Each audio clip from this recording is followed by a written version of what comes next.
Hello everyone, my name is Roya, and today I'm going to tell you about the books that I read in the first half of October. So this was kind of an okay reading month. There were a couple of books that were really good, and then a couple of books that were just, good-ish. And mostly, so the first two books that I read were both Middle Eastern inspired fantasy books, and I'm all about that. I want more of that all the time. And I am kind of sad that like all of the Middle Eastern inspired fantasy books that I've read all year have been kind of like okay or good-ish rather than great. So that kind of makes me sad. But anyway, the first one that I read was The 12 Kings of Sharkhai by Bradley Bulio, and this was a book that I was really looking forward to reading all year. And like I was so stoked to have won it in a giveaway at the beginning of the year in like January, and I came home on like January 2nd and it was there in the mail waiting for me. And I was so excited, and then I just didn't get to it till now because I had so many other books to read. And so I was really hoping that this would be like a 5-star book. I was really excited about it, and it ended up being just good, like good-ish. And I did think that the world building is very creative. I think that it's really cool that we get a world in which like 12 kings that represent different things and they're immortal and they rule this world. And then basically, I think that what made it kind of fall flat was that the main character is just a badass chick, and that's all she is. She has very little personality besides being a badass chick.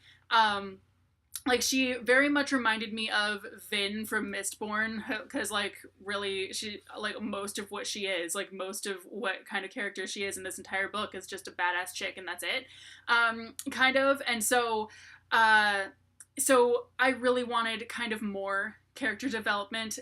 So right after that, I finished the audiobook of City of Brass by S.A. Chakraborty. Finally, I'd actually been listening to this for forever because since my audiobook listening is not as much as it used to be, this had to go back to the library, and then I had to wait until it was available again to listen to it more.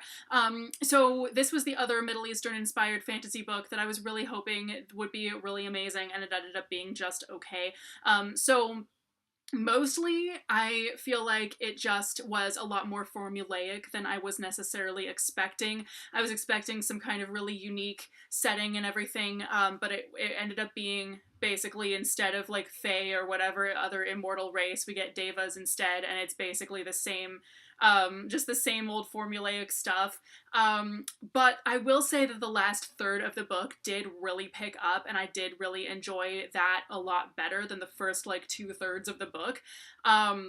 So I do plan on reading the next one because it was, it did get good by the end, that I really was a lot more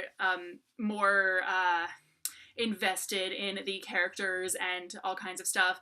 And also, I totally called the twist. The very last sentence kind of shows me that I was totally right all along. I totally called that, and I was hoping that that would be the case for anyone who's read that book. So that's part of what makes me really looking forward to reading the second one when it comes out. Then I read I Know You Like a Murder by Amy L. Sauter. This was sent to me by the author in exchange for an honest review.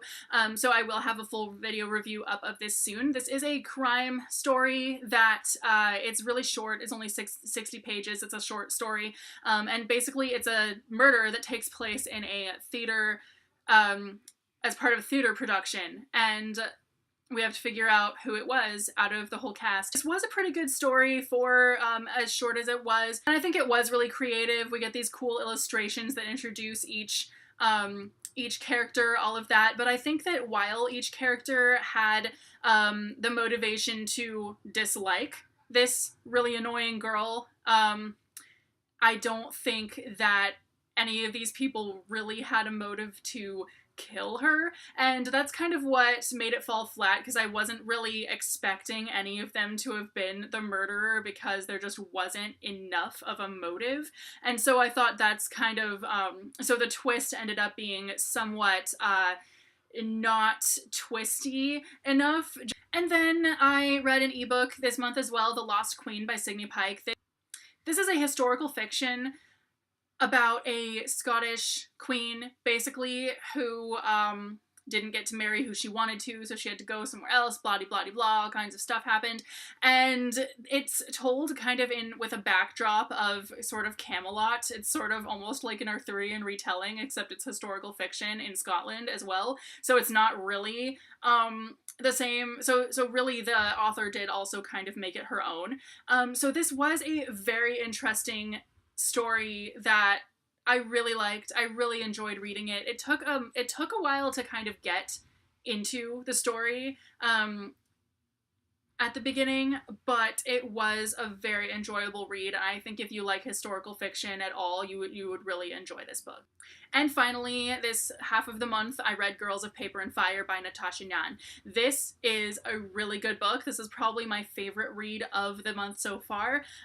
This is about a girl who gets kidnapped from her village and made to be a concubine to the king, but she falls in love with one of her fellow concubines instead, and it's this whole thing that's bigger than either of them that's going on, and it's just great. I love the main character, how she has such a great sense of humor despite it all. Like, she says some very funny, sarcastic things that just made me crack up throughout this book. The only thing that I think could have been improved about this book, however, is the magic system, because some magical things are like mentioned only once or twice, so it feels very convenient, and there's barely any magic in this book, but what there is just this like convenient thing that happens like every once in a while. We get introduced to like bracelets that are really heavy so the prisoners can't run away, and water that you can dive into it, but it actually is enchanted so you don't appear wet or anything. You're still fine. You still look dry.